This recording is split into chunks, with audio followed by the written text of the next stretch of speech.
ముందుగా హెడ్లైన్స్ చూద్దాం. AP లోకాయుక్తగా justice Tallapragada Mallikarjunarao ప్రమాణం. లోకాయుక్తగా బాధ్యతలు చేపట్టిన జస్టిస్ తల్లాప్రగడ మల్లికార్జునరావు గవర్నర్ సమక్షంలో ఏపీ లోకాయుక్తగా మల్లికార్జునరావు ప్రమాణం. లోకాయుక్త బాధ్యతలతో అవినీతిపై నిఘా మరింత పటిష్టం. సర్వై పాపన్న టూరిజం పనులు వేగవంతం చేయాలన్న పొన్నం. పాపన్న గౌ టూరిజం ప్రాజెక్టుపై మంత్రి పొన్నం ప్రత్యేక దృష్టి. పాపన్న టూరిజం పనుల్లో నాణ్యతకు ప్రాధాన్యత ఇవ్వాలన్న పొన్నం. పల్లెపల్లికు పొన్నం ప్రజల సమస్యలు తెలుసుకున్న మంత్రి. బీసీ నేతలపై కక్ష సాధింపు చర్యలు ఆపాలన్న వరద కళ్యాణి. బీసీ నాయకులపై కేసులతో వేధిస్తున్నారన్న వరద కళ్యాణి. బీసీలకు ఇచ్చిన హామీలను కూటమి ప్రభుత్వం నిలబెట్టుకోవాలన్న కళ్యాణి. బీసీ నేతలపై కేసులను ప్రభుత్వం పునః పరిశీలించాలన్న ఎమ్మెల్సీ. 22A భూముల సమస్యకు కారణమెవరో చెప్పాలన్న హరీష్ రావు. పొంగులేటి తప్పులకు ప్రజలే దరఖాస్తులు ఎందుకు చేయాలన్న హరీష్ రావు. 22A పేరుతో ప్రజలను కార్యాలయాల చుట్టూ తిప్పొద్దన్న హరీష్ రావు. 22A భూముల వ్యవహారంలో కమిషన్ల ఆరోపణలు చేసిన హరీష్ రావు. వెన్నుపోటు పార్టీ అన్నందుకే నాపై కేసు పెట్టారన్న అంబటి. రాజకీయ విమర్శలకు కూడా కేసులా అంటూ అంబటి రాంబాబు ఫైర్. కౌంటర్ గా మాట్లాడితే కేసు పెట్టడం కక్ష సాధింపే అన్న అంబటి ప్రతిపక్ష స్వరాన్ని అణిచే ప్రయత్నం చేస్తున్నారని వ్యాఖ్య. ఇక వార్త వివరాల్లోకి వెళ్తే ఆంధ్రప్రదేశ్ లోకాయుక్తగా హైకోర్టు మాజీ న్యాయమూర్తి జస్టిస్ తల్లాప్రగడ మల్లికార్జునరావు ప్రమాణ స్వీకారం చేశారు. విజయవాడలోని లోక్ భవన్ దర్బార్ హాల్లో జరిగిన ఈ కార్యక్రమానికి గవర్నర్ ఎస్ అబ్దుల్ నజీర్, ముఖ్యమంత్రి నారా చంద్రబాబు నాయుడు హాజరయ్యారు. గవర్నర్ సమక్షంలో జస్టిస్ తల్లాప్రగడ మల్లికార్జునరావు లోకాయుక్తగా బాధ్యతలు స్వీకరించారు. అవినీతి ఆరోపణలు, అధికార దుర్వినియోగం, ప్రజల ఫిర్యాదులపై విచారణ జరిపే లోకాయుక్త వ్యవస్థను ఈ నియామకం కీలకంగా మారింది. న్యాయ వ్యవస్థలో సుదీర్ఘ అనుభవం ఉన్న జస్టిస్ మల్లికార్జునరావు కొత్త బాధ్యతలు చేపట్టడంతో లోకాయుక్త వ్యవస్థ మరింత సమర్థంగా పనిచేస్తుందన్న అభిప్రాయం వ్యక్తమవుతోంది. ప్రభుత్వ వ్యవస్థల్లో పారదర్శకత, జవాబుదారీతనం పెంచేందుకు లోకాయుక్త కీలక పాత్ర పోషించనుంది.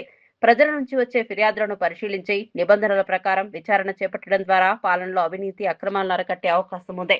ఈ కార్యక్రమంలో పలువురు ప్రజాప్రతినిధులు, ఉన్నతాధికారులు పాల్గొన్నారు. And that I will uphold the Constitution and the laws. And that I will uphold the Constitution and the laws.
కూటమి ప్రభుత్వం అధికారంలోకి వచ్చి 2.5 పూర్తవుతున్నా ఎన్నికల సమయంలో ఇచ్చిన హామీలను సక్రమంగా అమలు చేయలేదని వైఎస్ఆర్సీపీ ఎమ్మెల్సీ వరద కళ్యాణి ఆరోపించారు. బీసీ నాయకులను లక్ష్యంగా చేసుకుని కేసులతో కక్ష సాధింపు చర్యలకు ప్రభుత్వం పాల్పడుతోందని విమర్శించారు. బీసీ నాయకులపై జరుగుతున్న వేధింపులపై చర్చించేందుకు బీసీ రౌండ్ టేబుల్ సమావేశం నిర్వహించినట్లు తెలిపారు. ఈ సమావేశంలో బీసీ వర్గాలకు సంబంధించిన పలు సమస్యలను చర్చించినట్లు చెప్పారు. ప్రభుత్వం బీసీల సంక్షేమానికి ఇచ్చిన హామీలను అమలు చేయాల్సిన అవసరం ఉందన్నారు. రాజకీయంగా వివేచించినంత మాత్రాన కేసులు పెట్టి వేధించడం సరికాదని విమర్శించారు. బీసీ నాయకులు, కార్యకర్తలపై నమోదవుతున్న కేసులను ప్రభుత్వం పునః పరిశీలించాలని డిమాండ్ చేశారు. కావస్తూ ఉంది. ఎన్నికల టైంలో హామీలు ఫుల్గా ఇచ్చారు. ఈరోజు ఆ హామీల అమలులో ముఖ్యమంత్రి అయ్యాక అమలులో నిల్గా ఉండే పరిస్థితి చూస్తూ ఉన్నాం. ఏ ఒక్క హామీ అమలు చేయలేదు సరికదా. బీసీల రక్షణ ముఖ్యంగా గాలికి వదిలేశారు. బీసీలకి ఎన్ని రకాలుగా వేధిస్తూ ఉన్నారో కూడా చూస్తూ ఉన్నాం. ఆ రోజు జగనన్న బీసీలకు బ్యాక్ బోన్లా ఉంటే చంద్రబాబు నాయుడు గారు బీసీలకు వెన్నుపోటు పొడుస్తూ ఉండే పరిస్థితి చూస్తూ ఉన్నాం. అలాగే జగనన్న బీసీలకు అండగా ఉండి ఎన్నో పథకాలు బీసీల కోసం ప్రవేశపెడితే ఈరోజు చంద్రబాబు నాయుడు గారు ఆ పథకాలన్నీ కూడా అమలు కాకుండా చేయడమే కాకుండా కొత్తగా ఎన్నో పథకాలు పెడతానని చెప్పి అధికారంలోకి వచ్చి ఏ ఒక్క పథకం కూడా అమలు చేయని పరిస్థితి చూస్తూ ఉన్నాం. ఈరోజు తీసుకుంటే ఆడబిడ్డ నిధి లేని పరిస్థితి బీసీలకు, అలాగే బీసీలకు ఫీజు రియంబర్స్మెంట్ సక్రమంగా ఇవ్వని పరిస్థితి చూస్తూ ఉన్నాం. బీసీలకు ఆరోగ్యశ్రీ అందని పరిస్థితి చూస్తూ ఉన్నాం. బీసీలకు 50 సంవత్సరాలకే పెన్షన్ ఇస్తానని చెప్పి ఇవ్వకుండా వెన్నుపోటు పొడిచిన పరిస్థితి చూస్తూ ఉన్నాం. అలాగే బీసీ నిరుద్యోగులకు 3,000 రూపాయలు నిరుద్యోగ భృతి ఇస్తానని చెప్పి ఇవ్వకుండా ఎగనామం పెట్టిన పరిస్థితి కూడా మనం చూసాం. అలాగే బీసీలకు కళ్యాణమస్తు ఇవ్వకుండా ఎగనామం పెట్టిన పరిస్థితి చూసాం. అలాగే బీసీలకు పండగ కానుకలు కూడా ఇవ్వకుండా వెన్నుపోటు పొడిచిన పరిస్థితి కూడా మనం చూస్తూ ఉన్నాము. అలాగే బీసీల్లో ఉన్న వాలంటీర్లకి ఏ విధంగా ఉద్యోగం తీసేసి వాళ్ళ ఉపాధి కోల్పోయేట్టుగా చేసి వెన్నుపోటు పొడిచారో కూడా చూస్తూ ఉన్నాము. బీసీలకు వచ్చే ఆదరణ పథకాన్ని ఎంత దారుణంగా ఈరోజు అమలు చేయని పరిస్థితి మనం చూస్తూ ఉన్నాము. అలాగే జగనన్న ఉండేటప్పుడు టెన్షన్గా ఇచ్చే చేయూత ఆసరా పథకాలను కూడా ఈరోజు బీసీలలో ఉన్న మహిళలకి అందకుండా చేసి ఇవ్వకుండా చేసి ఎగనామం పెట్టి వెన్నుపోటు పొడిచిన పరిస్థితి కూడా చూస్తూ ఉన్నాం.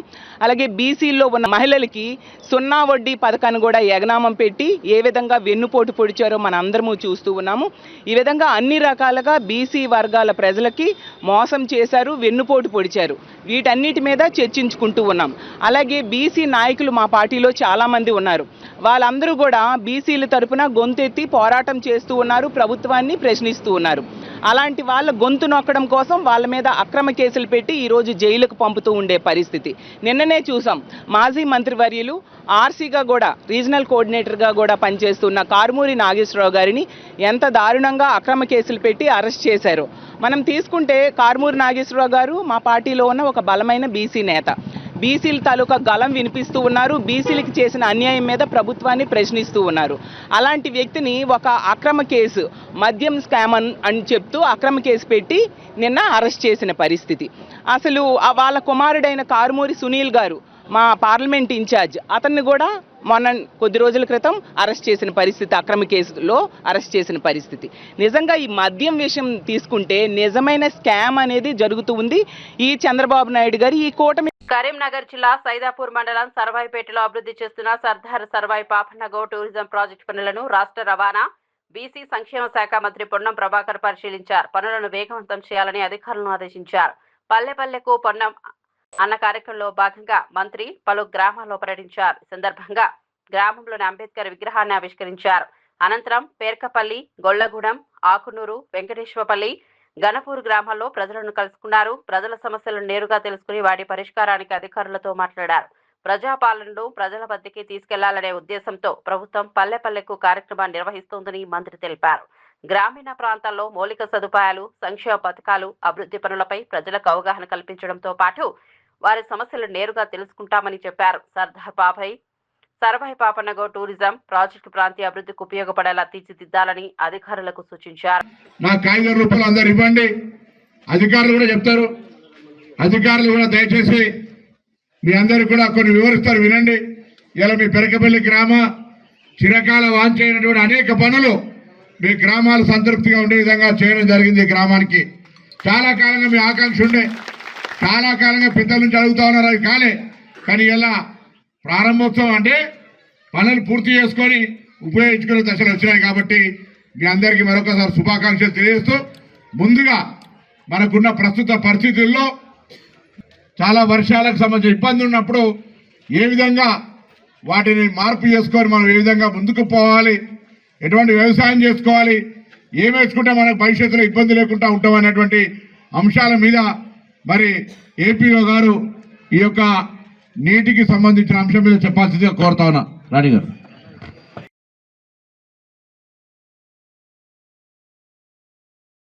భూములను నిషేధిత జాబితాలో పెట్టాలని ఎవరు చెప్పారో ప్రభుత్వం ప్రజలకు సమాధానం చెప్పాలని మాజీ మంత్రి ఎమ్మెల్యే హరీష్ రావు ప్రశ్నించారు. మంత్రి పొంగులేటి శ్రీనివాసరెడ్డి చెప్పిన తప్పులకు ప్రజలు ఎందుకు ఆన్లైన్లో దరఖాస్తులు చేసుకోవాలని, కార్యాలయాల చుట్టూ ఎందుకు తిరగాలని నిలదీశారు. తప్పు చేసిన ప్రభుత్వమే దాన్ని సరిచేయాల్సిన బాధ్యత ఉందన్నారు. 22A నిషేధిత జాబితా కారణంగా లక్షలాది మంది ప్రజలు ఇబ్బందులు పడుతున్నారని ఆరోపించారు. ప్రజలు నిద్రలేని రాత్రులు గడవడానికి కారణమైన అధికారులపై చర్యలు తీసుకోవాలని డిమాండ్ చేశారు. అసలు ఈ పరిస్థితికి కారణమైన వ్యక్తులు ఎవరో ప్రభుత్వం బయట పెట్టాలని అన్నారు. నిషేధిత జాబితా నుంచి భూములను తొలగించేందుకు కొందరు డబ్బులు అడుగుతున్నారని ఆరోపించారు. కమిషన్ల కోసమే 22A నిబంధనలు తీసుకొచ్చారంటూ తీవ్ర విమర్శలు చేశారు. ఒక భూమి రెండు భూములు కాదు, లక్షలాది మంది ప్రజల ఆస్తులను రాత్రికి రాత్రి నిషేధిత జాబితాలో పెట్టి ఇలా కంటి నిండా నిద్ర లేకుండా చేసినారు. ఏది పద్మారావు నగర్ ఫేజ్ 1 కాలనీ 58 సంవత్సరాల కింద లేఅవుట్ అయిందన్నా. నేను సెకండ్ పర్చేజర్ ను ఇప్పుడు తీసుకుపోయి దాన్ని 22A పెట్టుడు ఇదేమి పిచ్చితనం, ఇదేం తుగ్లక్ చర్య అని చెప్పి పద్మారావు నగర్ చెందిన విజయ్ చెప్తా ఉన్నాడు. అదే విధంగా నిజాంపేటకి సంబంధించి 1950లో మా ఈ పట్టా భూములు దాన్ని తీసుకుపోయి ఇప్పుడు 22A పెట్టినారు అని చెప్తా ఉన్నారు. చంద్రశేఖర్ ఇంకో మాట చెప్పిండు. Springfield colony Mahabubnagar కి చెందిన ఒక కాంగ్రెస్ పార్టీ ఎమ్మెల్యే విల్లాకు 30,000 ప్లాటుకు 30,000 కలెక్ట్ చేస్తున్నాడు. ఆ పైసలు తీసుకపోతేనే గవర్నమెంట్ లో పని అవుతుంది అని చెప్పి ఏజెంట్లు తిరుగుతున్నారన్న అని చెప్తున్నాడు. అంటే 22A వెట్టుడు ముఖ్యమంత్రి గారి పొంగిలేటి గారి ఏజెంట్లు ఇవాళ తిరుగుతున్నారు. కాలనీల మీద పడి గ్రామాల మీద పడి మీరు డబ్బులు ఇయ్యండి మీది 22A తీసేస్తాము అంటున్నారు. నిన్న ఒక ఆయన తెలంగాణ భవన్కి వచ్చిండు, అమీన్పూర్ అనుకుంటా. మా భూమి ఎందుకు 22A పెట్టిండ్రు అని MRO దగ్గర పోయిందట. మాకు తెలియదు ఆర్డీఓని అడుగుపోన్నాడట. ఆర్డీఓ దగ్గర పోయిందట. నాకు తెలియదు కలెక్టర్ని అడుగుపోన్నాడట. కలెక్టర్ దగ్గర పోయిందట. ఇది నేను కాదు గవర్నమెంట్ నిర్ణయం తీసుకున్నది, గవర్నమెంట్ అడుగుపో అన్నాడు. బయటకు వచ్చినాక ఓ బ్రోకర్ కలిసిండట. ఇక చూడుబాయి ఒట్టిగా తీసేస్తారా, బర్రె పాలు ఉత్తగిస్తుంది, ఆ సొప్పేస్తేనే పాలు ఇస్తుంది, గదేందో చూసుకోపో అంటుండట. అంటే ఈ 22A వెనుక ఉన్న కథ ఏంటంటే కమిషన్లు దొబ్బుడు. తన పార్టీని వెన్నుపోటు పార్టీ అని పిలిచినందుకు పట్టాభిపురం పోలీసులు తనపై కేసులు నమోదు చేశారని మాజీ మంత్రి అంబటి రాంబాబు ఆరోపించారు. చంద్రబాబు నాయుడు తమ పార్టీని గొడ్డలి పార్టీ అంటూ విమర్శించినందుకు కౌంటర్గా తాను వెన్నుపోటు పార్టీ అనే పదాన్ని ఉపయోగించానని తెలిపారు. చంద్రబాబు రాజకీయ జీవితంలో జరిగిన వెన్నుపోట్లను ప్రస్తావిస్తూ పాట రూపొందించామని దానిపై కూడా పోలీసులు కేసు పెట్టారని చెప్పారు. రాజకీయ విమర్శలకు కూడా కేసులు నమోదు చేయడం సరికాదని అంబటి రాంబాబు విమర్శించారు. ప్రజాస్వామ్యంలో రాజకీయ పార్టీల మధ్య విమర్శలు ప్రతి విమర్శలు సహజమని అన్నారు. ప్రత్యర్థి పార్టీ చేసే నేతలు చేసే వ్యాఖ్యలకు సమాధానం చెప్పే హక్కు తమకు ఉందన్నారు. తనపై నమోదైన కేసు రాజకీయ కక్ష సాధింపులో భాగమేనని ఆరోపించారు. ప్రభుత్వం పోలీసులు వచ్చిన రాజకీయ ఒత్తిళ్లకు లోను కాకుండా వ్యవహరించాలని కోరారు. నన్ను వేధించాలి, భయపెట్టాలనేటువంటి ప్రయత్నం చేస్తున్నారు. నిన్నగాక మొన్న ఒక కేసు రిజిస్టర్ చేశారు. అది ఎక్కడ పట్టాభిపురం పోలీస్ స్టేషన్లో 478/26 23వ తారీఖు ఆగస్టు నెలలో ఒక కేసు బుక్ చేశారు. ఇది చాలా చిత్రమైనటువంటి కేసు. నేను సోషల్ మీడియాలో సాధ్యమైనంత వరకు యాక్టివ్గా ఉండి ప్రజలకు నా అభిప్రాయాలను సోషల్ మీడియా ద్వారా తెలియపరిచేదానికి నేను నిరంతరం పనిచేస్తూ ఉన్నాను. దానిలో భాగంగానే నా యూట్యూబ్ ఛానల్లో అంబటి రాంబాబు అఫీషియల్ అనే ఛానల్లో నేను నా ప్రసంగాలు, కొన్ని సందర్భాల్లో నా పాటలు దానిలో నేను పోస్ట్ చేస్తాను. అది రాష్ట్రంలో ఉన్నటువంటి ప్రజానీకం కావాల్సిన వాళ్ళు చూస్తారు. దీనిలో రీసెంట్గా నేను ఒక పాటని పోస్ట్ చేశాను. ఆ పాట ఏంటంటే చంద్రబాబు నాయుడు గారి పార్టీ అది వెన్నుపోటు పార్టీ అని, ఆ వెన్నుపోటు పార్టీ అనేక మందికి వెన్నుపోటు పొడిచిందని, తన బంధువులకు పొడిచిందని, సాక్షాత్తు ఎన్టీ రామారావు గారికి వెన్నుపోటు పొడిచిందని, వారి బంధువులందరికీ వెన్నుపోటు పొడవడంతో పాటుగా ప్రజలకు కూడా వెన్నుపోటు పొడిచింది, రాష్ట్రానికి వెన్నుపోటు పొడిచింది. ఏదైతే వాగ్దానాలు చేశారో వాగ్దానాలన్నింటినీ కూడా మంట కలిపి వెన్నుపోటు పొడిచినటువంటి పార్టీ ఆ తెలుగుదేశం పార్టీ అనేది నేను రీసెంట్గా ఏఐలో ఒక పాటని పోస్ట్ చేయటం జరిగింది. ఇది ఎందుకు పోస్ట్ చేశాను, కారణం ఏమిటి అంటే ఇది ప్రతి విమర్శ తప్ప విమర్శ కాదు. ఎప్పటి నుంచో చంద్రబాబు నాయుడు గారి పార్టీని వెన్నుపోటు పార్టీ అనడం అనేది చాలా సహజమైనటువంటి అంశం, నేను కొత్తగా చెప్తున్నటువంటి అంశం కూడా కాదు. ఎందుకు పోస్ట్ చేశానంటే ఈ మధ్యకాలంలో చంద్రబాబు నాయుడు గారు ఎక్కడ కనపడ్డా సరే ఇది గొడ్డల పార్టీ, ఇది హింసా పార్టీ అని ఇష్టం వచ్చినట్టుగా ప్రలాపన పెడుతూ ఉన్నారు. ఆయనే కాదు, ఆయన కుమారుడైనటువంటి నారా లోకేష్ గారు, మంత్రివర్గ సభ్యులు ఎక్కడ కనపడితే అక్కడ ఇది గొడ్డల పార్టీ అన్నారు. ఈ విధంగా తెలుగుదేశం పార్టీలో ఉన్నటువంటి చంద్రబాబు నాయుడు గారి దగ్గర నుంచి కాళేశ్వరం ప్రాజెక్టుపై కాంగ్రెస్ నాయకులు గతంలో అడ్డగోలుగా దుష్ప్రచారం చేశారని మాజీ మంత్రి శ్రీనివాస్ గౌడ్ విమర్శించారు. ప్రాజెక్టులో ఇప్పటి వరకు అవసరమైన మరమ్మతులు కూడా పూర్తిగా చేయలేదని ఆరోపించారు. ఎన్డీఎస్ఏ, CWPRS సంస్థలు ఇచ్చిన నివేదికలు కాంగ్రెస్ ప్రభుత్వానికి చెంపపెట్టు లాంటివని అన్నారు. ఎల్డీఓ పేరుతో రైతులకు నీళ్లు ఇవ్వకుండా ప్రభుత్వం కాలయాపన చేస్తే రైతులు గ్రామాల్లో తిరగనివ్వరని హెచ్చరించారు. ఇప్పటికైనా పాలమూరు, కన్నేపల్లి పంపులను ఆన్ చేయాలని డిమాండ్ చేశారు. పంటలకు నీరు అందకుండా ఎండిపోయే పరిస్థితి వస్తే బీఆర్ఎస్ చూస్తూ ఊరుకోదని స్పష్టం చేశారు. కాంగ్రెస్ ప్రభుత్వ నిర్లక్ష్యంపై పెద్ద ఎత్తున ఉద్యమం చేపడతామని హెచ్చరించారు. కాళేశ్వరం ప్రాజెక్టు ద్వారా అందుబాటులో ఉన్న నీటిని రైతుల అవసరాలకు ఉపయోగించాలని కోరారు. పవర్ఫుల్ మోటార్లు తెచ్చిపెడితే అంత లిఫ్ట్ ఎక్కర్లేదు. ఇంత పరిజ్ఞానం తెలంగాణకు ఉందని ఆశ్చర్యపడితే ప్రపంచ దేశాలలో ఇవాళ వీళ్ళు కాళేశ్వరం మీద బురద తల్లి రిపేర్లు చేయకుండా పెట్టిండు. ఇప్పుడు చివరికి ఏమైంది? ఎన్డీఎస్ఏ, CWPRS వాళ్ళ రిపోర్ట్లు ఏమి ఇచ్చారు? కాళేశ్వరంలో అక్రమాలు జరగలేదని చెప్పారు. మీరు రిపేర్ చేస్తుంటే మేము వద్దని ఎప్పుడూ చెప్పలేదని. మరి ఈ రోజు వరకు ఎందుకు పంపులు ఆన్ చేస్తలేరు? మేము డిమాండ్ చేస్తున్నాం. పాలమూరు రంగారెడ్డి జిల్లా పంపులు ఇమీడియట్గా ఆన్ చేయాలి. కన్నెపల్లి మోటార్లు కూడా వెంటనే ప్రారంభించాలి. ఇప్పుడు మనకు అక్కడ 93.5 మీటర్ల దగ్గర కన్నెపల్లి పంప్ హౌస్ ఉంది. అంత ప్రజెంట్ 98.3 మీటర్ల నీటి మట్టం ఉంది. 98.3 అంటే 93.5 దగ్గర ఉన్నప్పుడే చేసుకోవచ్చు. 93.5 మీటర్ల ఎత్తు ఆడవరకు వస్తేనే మనం పంపు చేసుకోవచ్చు. దానిపైన ఉంది 98.3 అంటే మీకు ఎలాంటి అడ్డంకులు లేదు. జస్ట్ మోటార్ ఆన్ చేస్తే నీళ్ళు వస్తాయి. ఇదేం శాడిజం అవి మనకు అర్థం కాదు. పంపుల దగ్గర వచ్చి నీళ్ళు ఆగినాయి, ఆన్ చేస్తే నీళ్ళు పడతాయి బయట. గవి ఆన్ చేయకపోవడం మోటార్లు మేమే పెడితే, కరెంటు మేమే ఇస్తే, జస్ట్ ఆన్ చేయడానికి అంత బరువా? ప్రభుత్వంలో ఏం సమస్య లేదా? ఖచ్చితంగా రైతులు ఇట్లా చైన్లు ఎండిపోయినా ఎల్లో పేరు మీద మీరు దాటేస్తామంటే గ్రామాలలోకి తిరగనియరు. రైతులు గుర్తుపెట్టుకోర్రి, గ్రామాలలో తిరగనియరు. గుత్తుపై కట్టలు పట్టుకొని తరుముతారు రైతులు మాత్రం. ఈసారి నీళ్లు కలిసి ఫుల్ నీళ్ళు పోతున్నాయి. మోటార్ల దగ్గర నీళ్ళు వచ్చినంత ఆన్ చేయరండి ఎవరైనా? మీరు అంటున్నారు కదా ఎల్లో అని చెప్తున్నారు కదా ప్రచారము. మరి ఎందుకు ఆన్ చేస్తలేరు? తెలంగాణ ప్రజానీకం గమనిస్తుంది. పాలమూరు ప్రాజెక్టు పంపులు ఎందుకు ఆన్ చేస్తలేరు? కన్నెపల్లి పంపులు ఎందుకు ఆన్ చేస్తలేరు?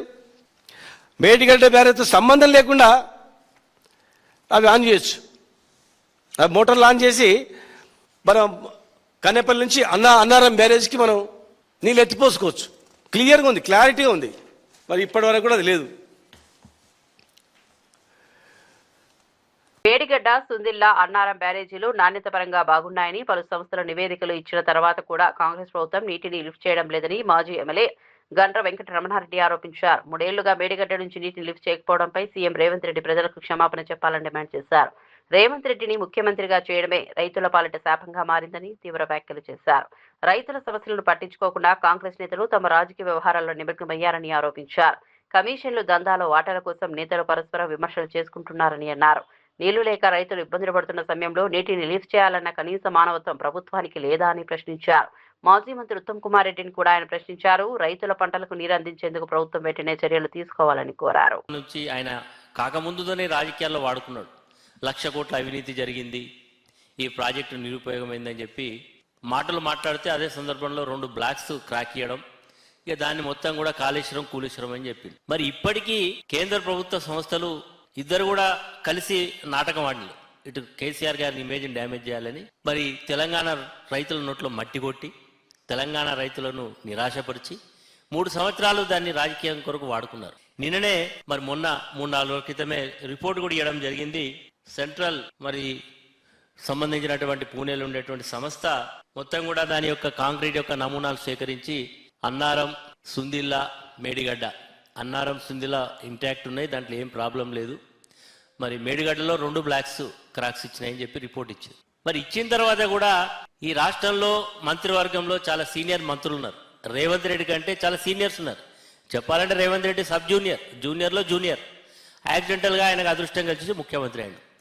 ఈరోజు ఇరిగేషన్ శాఖ మంత్రి ఉన్నటువంటి ఉత్తమ్ కుమార్ రెడ్డి నేను అడుగుతా ఉన్నా, మీరు భారతదేశంలో ఎయిర్ ఫోర్స్లో దేశాన్ని రక్షించడానికి ఉద్యోగం చేసిళ్ళు, పైలట్గా సేవలు అందించిళ్ళు, కెప్టెన్గా మీరు పనిచేసిళ్ళు. మీకైనా దేశభక్తి, సమాజం పట్ల, రైతుల పట్ల ప్రేమ ఉండాలి కదా. మీ ముఖ్యమంత్రి మాట్లాడమన్న దాంట్లో మాట్లాడి దూడు బస్మనలు కాదు. నిజంగా మీరు రైతాంగ కుటుంబం నుంచి వచ్చిన వాళ్ళే. అదే రైతాంగ కుటుంబం నుంచి వచ్చిన వాళ్ళు చాలామంది శాసనసభ్యులు ఉన్నారు, మంత్రులు ఉన్నారు, పార్లమెంట్ సభ్యులు ఉన్నారు. ఎందుకు మీరు ఈరోజు మాట్లాడడం లేదు? ఇంత రైతులు నిరాశపడుతుంటే, వర్షాలు లేక బాధపడుతుంటే, వేసిన నాట్లు ఎండిపోతాయని బాధపడతా ఉంటే, భవిష్యత్తు ఏందని బాధపడతా ఉంటే, నిరుపయోగంగా కాళేశ్వరంలో ఉండేటువంటి నీళ్ళన్నీ కూడా కిందికి పోతా ఉంటే ఎందుకు మీరు మౌనంగా ఉంటా ఉన్నారు? మీరు ఎందుకు మాట్లాడడం లేదు? మీరు తెలంగాణ రైతుల పట్ల మీరు ఎందుకు అంకిత భావం లేదని చెప్పి నేను ఈరోజు మంత్రులను ప్రశ్నిస్తా ఉన్నా. ఈరోజు ఉదయం 9:30కు 1,01,530 క్యూసెక్ల నీళ్లు డౌన్ స్ట్రీమ్లోకి పోతా ఉన్నాయి. ఎన్ని రోజులు చెప్తారు ఈ కాళేశ్వరాన్ని పెట్టుకొని రాజకీయం చేస్తారు? నిజంగా రేవంత్ రెడ్డి ప్రభుత్వం చేసినటువంటి తప్పిదాలకు 3 సంవత్సరాల నుంచి రైతులకు గోస పెడుతున్న దానికి ఈ రోజు బేషరతుగా క్షమాపణ చెప్పినా ముక్కు నేలకు రాసినా ఈ క్షమాపణ తీరదు. ఎందుకంటే అంత పెద్ద మొత్తంలో రైతులకు అన్యాయం చేస్తున్నది ఈనాటి ప్రభుత్వం. మీకు ఓట్లేసిన పాపానికి రైతులు ఇంత బాధపడాలా? ఇంత కష్టపడాలా? ఇప్పటికైనా మీనమేషాలు లెక్కించకుండా తక్షణమే కాళేశ్వరం ప్రాజెక్టుకు సంబంధించినటువంటి పంప్స్ ఆన్ చేయండి. తెలంగాణలో పెండింగ్ లో ఉన్న ఫీజు రీయింబర్స్మెంట్ బకాయిలను వెంటనే విడుదల చేయాలని డిమాండ్ చేస్తూ 2 రోజులుగా నిరాహార దీక్ష చేపట్టిన తెలంగాణ బీజేపీ అధ్యక్షుడు రామచంద్రరావు దీక్ష విరమించారు. ఫీజు బకాయి బీజేపీ లడాయి పేరుతో నిర్వహించిన ఈ నిరాహార దీక్షకు బీజేపీ నేతలు కార్యకర్తలు మద్దతు తెలిపారు. దాదాపు 15,000 కోట్ల రూపాయల ఫీజు రీయింబర్స్మెంట్ బకాయిలను ప్రభుత్వం వెంటనే విడుదల చేయాలని బీజేపీ డిమాండ్ చేసింది. 2 రోజుల పాటు ఆహారం తీసుకోకపోవడంతో రామచంద్రరావు ఆరోగ్యం క్షీణించినట్లు వైద్యులు తెలిపారు. బీపీ తగ్గడంతో గ్లూకోజ్ ఎక్కించాలని సూచించారు. అనంతరం రాజ్యసభ ఎంపీ లక్ష్మణ్ నిమ్మరసం ఇచ్చి ఆయనతో దీక్ష విరమింపజేశారు. విద్యార్థుల ఫీజు బకాయిలను ప్రభుత్వం వెంటనే చెల్లించాలని బీజేపీ నాయకులు డిమాండ్ చేశారు. జై శ్రీరామ్, జై శ్రీరామ్, జై శ్రీరామ్.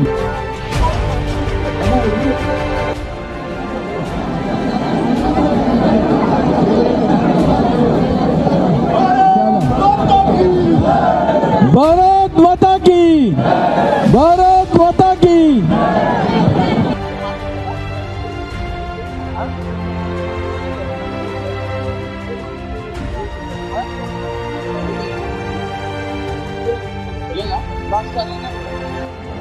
భారత్ మాతా కీ, భారత్ మాతా కీ.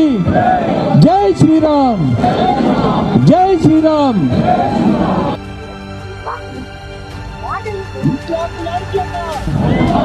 విద్యార్థుల ఐక్యత. పోలీస్ అధికారులు ఎవరైనా అధికారాన్ని దుర్వినియోగం చేస్తే వారిని ఖచ్చితంగా గుర్తుపెట్టుకోవాలని మాజీ సీఎం వైఎస్ జగన్ సూచించారు. అన్యాయం చేసే పోలీస్ అధికారుల పేర్లను డిజిటల్ బుక్ లో నమోదు చేయాలని అన్నారు. పోలీసులు న్యూట్రల్ గా వ్యవహరించేలా చర్యలు తీసుకోవాల్సిన అవసరం ఉందని సూచించారు. పోలీస్ వ్యవస్థలో ప్రతి అధికారి చట్టానికి లోబడి పనిచేయాలని అన్నారు. అధికారాన్ని దుర్వినియోగం చేసి ప్రజలకు అన్యాయం చేస్తే భవిష్యత్తులో దానికి బాధ్యత వహించాల్సి ఉంటుందని హెచ్చరించారు. పోలీసుల్లో నిక్షిప్తపాత వైఖరి ఉండాలని జగన్ పేర్కొన్నారు. రాజకీయ ఒత్తిళ్లకు లోను కాకుండా చట్ట ప్రకారం వ్యవహరించాల్సిన అవసరం ఉందన్నారు. ఏ వ్యక్తికైనా న్యాయం జరిగేలా పోలీసులు వ్యవహరించాలని సూచించారు. ఆ తర్వాత మన ప్రభుత్వం వచ్చిన తర్వాత అన్యాయం చేసిన అధికారి ఎక్కడ ఉన్నా కూడా ఖచ్చితంగా శిక్ష పడేట్టుగా చేస్తామని మాత్రం ఖచ్చితంగా చెప్తా ఉన్నా. ఈ మెసేజ్ ప్రతి అన్యాయం చేసే పోలీసు వాళ్ళకు కూడా ఖచ్చితంగా పంపించద్దు. ప్రతి పోలీసు వాళ్ళకు కూడా రిక్వెస్ట్ చేయండి, అన్యాయం చేయొద్దండి, న్యాయంగా ధర్మంగా జరిగించండి. అలా కాదు మేము అన్యాయమే చేస్తాము అని అంటే మాత్రం ఇప్పుడు మీ టైం అని అనుకుంటున్నారు, వచ్చేది మా టైము. మీ 5 ఏళ్ళు అయిపోతూ ఉంది, చివరి 2 ఏళ్ళకి వచ్చేసినారు. ఆ తర్వాత కనపడేది మా 5 ఏళ్ళు కనపడతా ఉంది. అది గుర్తుపెట్టుకున్నాను మాత్రం ఖచ్చితంగా ప్రతి ఒక్కరికి చెప్పే కార్యక్రమం చెప్పండి. వాళ్ళల్లో కూడా న్యూట్రాలిటీ తీసుకొచ్చేదానికి గట్టి ప్రయత్నం చేయండి. ఆ తర్వాత కూడా వాళ్ళ న్యూట్రాలిటీ లేక రాకపోతే ఇంకా వాళ్ళ కర్మ, డిజిటల్ డైరీ లేక వాళ్ళ పేర్లు ఎక్కిచ్చేసేయండి. ఆ తర్వాత వాళ్ళకు పడే శిక్ష వాళ్ళకు పడుతుంది. చిత్తూరు జిల్లాలోని కాణిపాకం శ్రీ వరసిద్ధి వినాయక స్వామివారి బ్రహ్మోత్సవాలకు పగడ్బందీ ఏర్పాట్లు చేస్తున్నట్లు ఆలయ ఈవో పెంచల కిషోర్ తెలిపారు. సెప్టెంబర్ 14 నుంచి ప్రారంభం కానున్న బ్రహ్మోత్సవాలను పురస్కరించుకుని అన్ని శాఖల అధికారులతో సమన్వయం చేసుకుని ఏర్పాట్లు చేపడుతున్నామని చెప్పారు. బ్రహ్మోత్సవాల సమయంలో భక్తుల రాకపోకలకు ఇబ్బందులు లేకుండా రహదారి మరమ్మతు పనులు చేపడుతున్నట్లు తెలిపారు. ఆలయ పరిసరాల్లో పారిశుద్ధ్యం, వైద్య సదుపాయాలు, పోలీస్ బందోబస్తు, రెవెన్యూ, విద్యుత్ తదితర శాఖల ద్వారా అవసరమైన ఏర్పాట్లు చేస్తున్నట్లు వివరించారు. భక్తులు అధిక సంఖ్యలో వచ్చే అవకాశం ఉన్నందున ప్రసాదాల కోసం ముందస్తు ఏర్పాట్లు చేస్తున్నామని చెప్పారు. త్రాగునీరు, పారిశుద్ధ్యం, క్యూలైన్లు, వాహనాల రాకపోకలపై ప్రత్యేక దృష్టి సారిస్తున్నట్లు తెలిపారు. భక్తులకు ఎలాంటి ఇబ్బందులు కలగకుండా అవసరమైన సౌకర్యాలను అందుబాటులో ఉంచుతామని చెప్పారు. ఎక్కువ సంతృప్తి కలుగుతుంది. అంటే ఎక్కడ ఎత్తుక్కోకుండానే వాటర్ ఎక్కడ ఉంది అని అటు ఇటు చూడకుండానే వాళ్ళ దగ్గరికే మనిషి ఆ వాటర్ తీసుకురావడం అనేది వాళ్ళు మంచి సంతృప్తి వ్యక్తం చేస్తున్నారు. సో భక్తుల సేవలో ఇప్పటికీ దేవాలయం సిబ్బంది ఎప్పుడు ఉంటారని చెప్పడానికి ఇది ఒక నిదర్శనం. ఇంకా మంచి మంచి సేవలు చేస్తూ ఈ దేవాలయం యొక్క ప్రాముఖ్యతని చాటి చెప్పేదానికి దేవాదాయ సిబ్బంది అంతా ఎప్పుడూ సిద్ధంగా ఉంది. Thank you. Hyderabad Jubilee Hills zone పరిధిలో అర్హతలు అనుమతులు లేకుండా వైద్యులుగా చలామణి అవుతూ చికిత్సలు చేస్తున్నారన్న ఆరోపణలపై టాస్క్ ఫోర్స్ పోలీసులు దాడులు నిర్వహించారు. 6 మంది నకిలీ వైద్యులను అదుపులోకి తీసుకున్నట్లు పోలీసులు తెలిపారు. మందుల దుకాణాలకు అనుబంధంగా క్లినికులు నిర్వహిస్తూ రోగులకు చికిత్స అందిస్తున్నట్లు ఆరోపణలు ఉన్నాయి. కొందరు ఐవీ, సెలైన్, గ్లూకోజ్ ఇంజెక్షన్లు, సర్జికల్ స్టిచెస్ వంటి వైద్య సేవలు అందిస్తున్నట్లు పోలీసులు తెలిపారు. మధురానగర్లోని శ్రీ ఆక్వాఫర్డ్ ఎయిర్ సెంటర్ పై దాడి చేసి 2 అదుపులోకి తీసుకున్నారు. అక్కడ సిరింజీలు, సూదులు, local anaesthesia injection bottle, surgical పరికరాలు, సెలైన్ బాటిల్ స్వాధీనం చేసుకున్నారు. మరో ఫస్ట్ ఎయిడ్ సెంటర్ పై దాడి చేసి 1 మహిళను అదుపులోకి తీసుకున్నట్లు తెలిపారు. వెంకటగిరిలోని మరో క్లినిక్ పై దాడి చేసి 1 వ్యక్తిని అదుపులోకి తీసుకున్నారు. అక్కడ సిరింజీలు, కత్తెరలు, బీపీ మిషన్ తదితర సామగ్రిని స్వాధీనం చేసుకున్నట్లు తెలిపారు.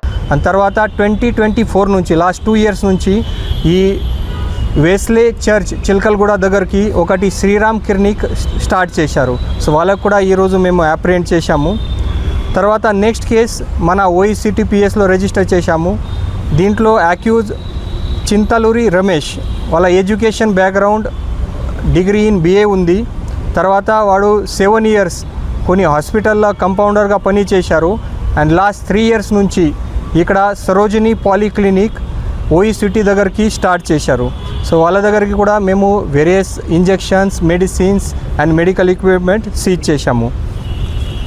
తర్వాత నెక్స్ట్ కేస్ OECTPSలో మేము రిజిస్టర్ చేశాము. ఎస్ లింగయ్య, వాళ్ళ నేటివ్ ఆఫ్ ఘట్కేశ్వర్. వాడు కూడా BA డిగ్రీ ఉంది. వాడు కూడా లాస్ట్ కొన్ని 15 years నాగర్ కర్నూల్ డిస్టిక్లో యాజ్ అ కంపౌండర్గా పనిచేశారు. అండ్ ఇక్కడ హైదరాబాద్లో వచ్చి ఈ సూర్య క్లినిక్ మాణికేశ్వర్ నగర్లో స్టార్ట్ చేశారు. వాడు కూడా రెగ్యులర్గా 30 to 40 పేషెంట్స్లో ట్రీట్మెంట్ చేస్తున్నారు.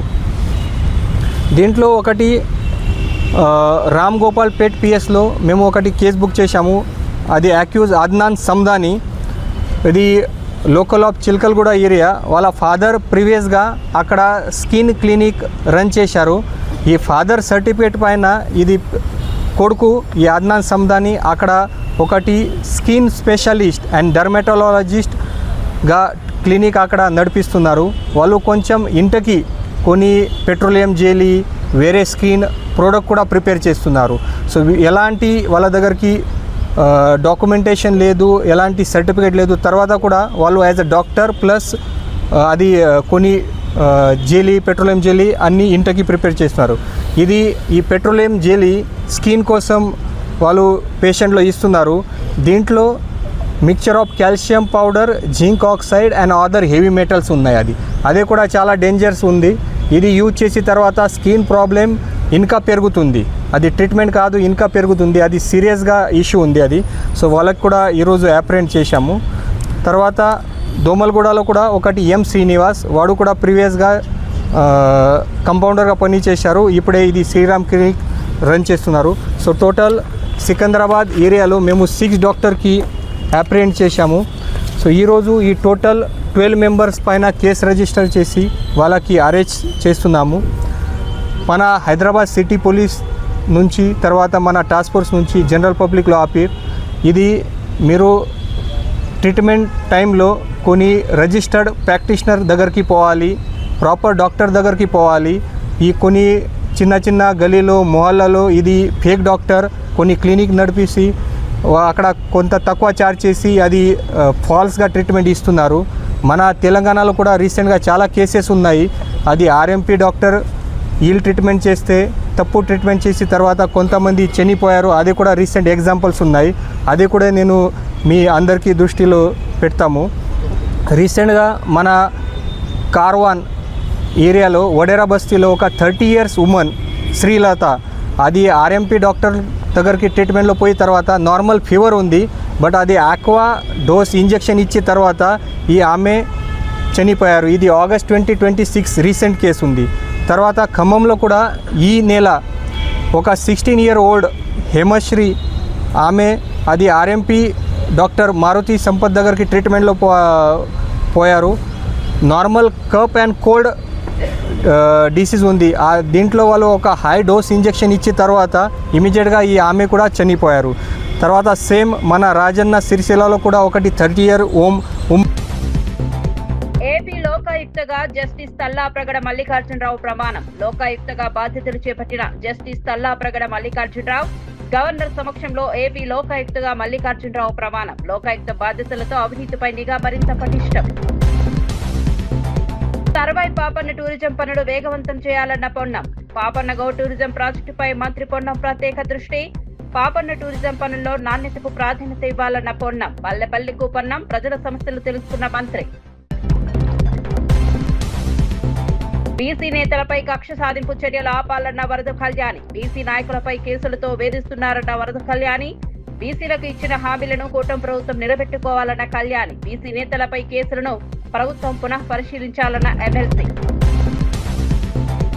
22A భూముల సమస్యకు కారణమెవరో చెప్పాలన్న హరీష్ రావు. పొంగులేటి తప్పులకు ప్రజలే దరఖాస్తులు ఎందుకు చేయాలన్న హరీష్ రావు. 22A పేరుతో ప్రజలను కార్యాలయాల చుట్టూ తిప్పొద్దన్న హరీష్ రావు. 22A భూముల వ్యవహారంలో కమిషన్ల ఆరోపణలు చేసిన హరీష్ రావు. వెన్నుపోటు పార్టీ అన్నందుకే నాపై కేసు పెట్టారన్న అంబటి. రాజకీయ విమర్శలకు కూడా కేసులా అంటూ అంబటి రాంబాబు ఫైర్. కౌంటర్ గా మాట్లాడితే కేసు పెట్టడం కక్ష సాధింపే అన్న అంబటి ప్రతిపక్ష స్వరాన్ని అణిచే ప్రయత్నం చేస్తున్నారని వ్యాఖ్య.